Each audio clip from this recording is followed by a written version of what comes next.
What is the first video game ever made? Oh, hello. So, what is the first video game ever made? Well, many of you will say that it's Atari's Pong in 1972 is the first video game ever, and it somewhat makes sense. Since, at least back then, when it was released, it became so much popular and influential in American culture and even the world. And it was in many headlines. And in fact, it was so influential that Nintendo, yes, Nintendo, copied their work and made their first video game ever, color TV games. Wait, where was I? Oh, yeah, okay. Anyway, Pong isn't the first video game ever made. Well, is it the Galaxy game?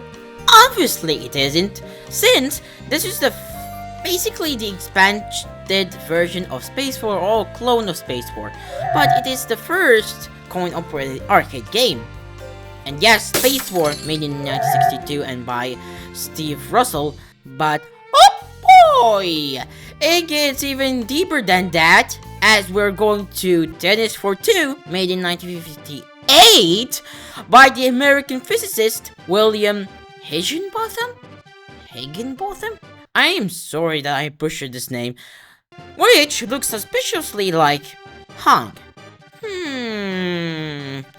But it goes even deeper than that, as OXO, made in 1952, which is basically the tic-tac-toe game with an AI as your opponent. But nope, in fact, drumroll please. Starcheese Droughts! Okay, so this is the first video game ever made in the summer of 1952 and made by Christopher S. Starchie, who is a British computer scientist and the first ever credited video game developer, and the game is basically weird-looking checkers game with its background music as a rendition of the British national anthem. Okay. Even though, as of today, you will see as nothing special, but back then it was like really revolutionary, as it has music, controls, and functional opponent AI, which is really cool. And subscribe.